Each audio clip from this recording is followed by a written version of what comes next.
Welcome back to another episode of Rock Boys Football. Dill, late Wednesday night, the South Carolina commitment sweatshirt comes back on a Shane Beamer. The South Carolina Gamecocks dipping their toes late back into the transfer portal. Former Arkansas and Colorado running back Isaiah Augustave committing to South Carolina. Dill, we are both operating under the assumption that Rasul Faison is going to be ruled eligible for the 2025 season. In fact, look, if he ain't ruled eligible, I'm rioting because that is ridiculous by the NCAA. But even if Rasul Faison, who we assume is going to be the bell cow running back one of this offense, I still like this move a lot. Number one, from a depth standpoint. I mean, you look at South Carolina, Dill, I don't think it's a secret that this is, at least we think, this is the best offensive line that Shane Beamer has had during his tenure at South Carolina. You have the most dynamic quarterback in the country in Lenore Sellers. It ain't no secret to anybody. South Carolina wants to run the football, and if we're talking about a South Carolina football team making a run in the college football playoffs, we're probably talking about an elite run game to go with that team. Still, you got to be deep in the running back position, especially in the SEC. This is a guy that has proven production at the Power 4 level, going back to his freshman year in the SEC at Arkansas. A guy that I think is getting better at the sport, is going to be a contributor in this running back room, regardless of the status of Rasul Faison. And Dill, he's got 2 years of eligibility remaining, plus a redshirt year. This is a guy that can contribute not only this year, but down the road as well. There are, in my opinion, a lot of boxes getting checked with this commitment. Something that's going to fly under the radar for South Carolina. I think South Carolina fans should be fired up. Want to get into Isaiah Augustave, talk about what it means for this South Carolina running back room, where he slots in the pecking order as well. Before we get into it, as always, the South Carolina fans, y'all let it fly in the comment section. Most importantly, because I'm sure the South Carolina fans who are listening to this right now have probably gone back and watched some Colorado football. Where do you think he slots into this running back room?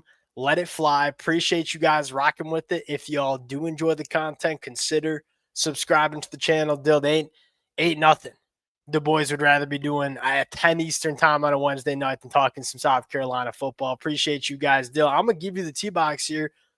I'll get into the player. What is your take on this move by Shane Beamer in South Carolina?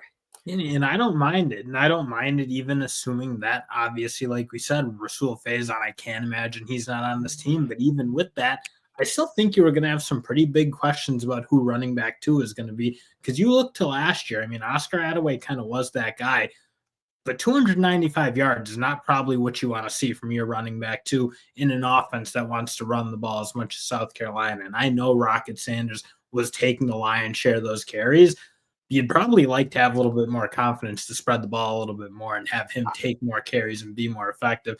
Because with that 295, only averaging 3.8, that's not a great stat line for a second. It's your second. I think what Shane Beamer's doing is adding a little competition to that running back 2 position. And look, it sounds like Oscar Attaway had a really good spring for South Carolina. It sounds like there's a lot of optimism that he can be a very good football player for South Carolina. But when you're South Carolina and you want to run the football the way South Carolina is going to want to, you want a very solid running back 2 in your room. Now you're going to have Isaiah Augustave and Oscar Attaway probably do some battle. And Dill, as of right now, I probably give the lean to Oscar Attaway because he's been within this program. And the second part is, Dill, he's got 1 year of eligibility left. If he didn't think he'd have a role in this offense, he'd probably be playing his college football elsewhere. So I do think there's a plan, and I think South Carolina likes Oscar Attaway.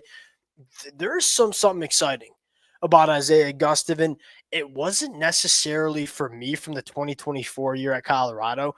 To me, it was going back to his freshman year at Arkansas, where it's like, I think this kid has some juice, and he showed us he has some juice as an 18-year-old kid, as a true freshman at Arkansas in the 2023 year.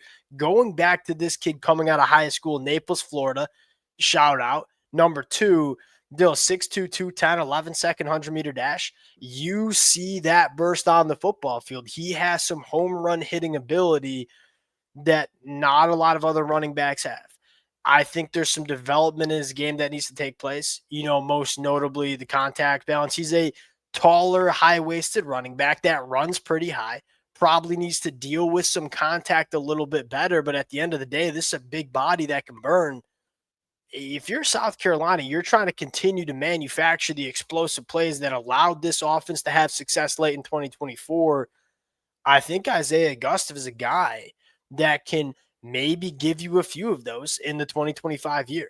And it gives your running back room the look of more of a top tier SEC room where you're probably now 3 to 4 deep of more competitive players. Agree Because with like that. again, before Isaiah Augustave, like Rasul Yeah. Faison was so clearly the one, and he still is. I'm not gonna like Yes. say that Oh, that's yeah. changed at all. Like Faison's the guy for this team. He will be their bell cow carrier. But I look at this room, it does feel a little bit more like a top end, or it's getting Yeah, closer to a you top have end. capable bodies that you trust in this room. Now you got 3 running backs that I think not only do you have confidence to go out and take carries, but you have 3 running backs that can do some damage in the SEC, which I think matters, especially for a South Carolina team that wants to run the piss out of the football, which I think is big. Dill, I do still think Rasul Faison's going to be the clear running back one in this room. We've talked about him a lot. The South Carolina fans know where I stand. I think he's going to be a stud. I wonder if Isaiah Augustave can win that running back 2 spot. And Dill, I don't think Shane Beamer would be making this late move unless he didn't think he could as well. I do think like I kind of second that, if you will. Like this isn't like a move that I think a lot of teams would be comfortable making. But I think again, if you think you're going to get a lot of production, it's worth the risk. Because again, it probably is. There is something with like a little disruptive to the room, and maybe especially when you're taking a guy that this is his 3rd school in 3 years. Like we don't have to beat around that bush either. Well, and almost like you think about it as 4th, because he already tried to commit to Virginia, and that I don't think that was, from what I read, it was Virginia academically with the credits transferring over. So I'm not necessarily, but regardless, it's 3 schools in 3 seasons, which is a little bit of a red flag, no doubt about it. And I don't know the specifics of the situation, so I'm not getting up here and judging the kid either.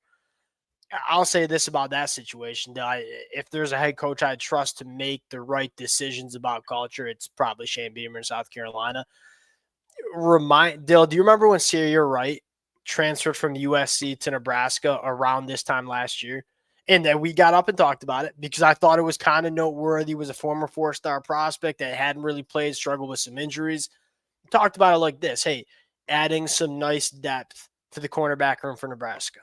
Well, Dill, Sayer Wright morphed into a all-conference guy for Nebraska last year, and a guy that Nebraska had to play because of injuries, and he played damn well.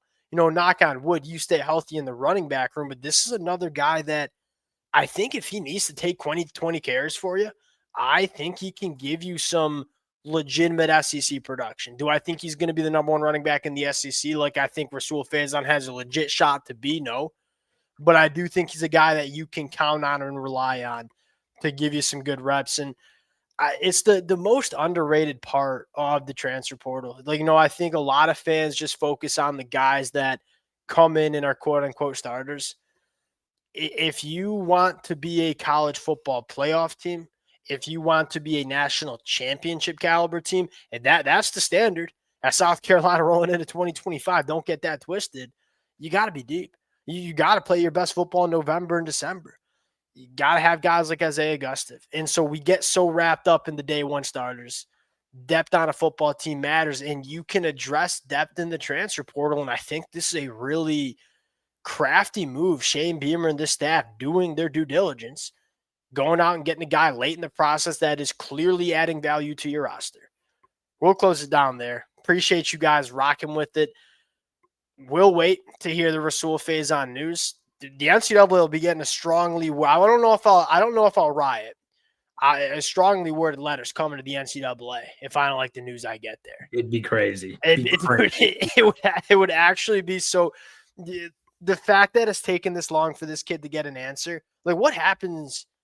What happens if they say you can't play? Like he just joins a mini camp, goes to like the whole thing's nuts. Yeah, the whole thing's crazy. It can't happen. It can't happen. I feel that's kind of my take on this still is like, okay, if the NCAA was going to rule Rasul Faison ineligible, you had to do it in January or February. because now you can't. Now it's a big deal if you rule him ineligible. So I would expect to hear good news soon. I think that's always what we've heard from Shane Beamer.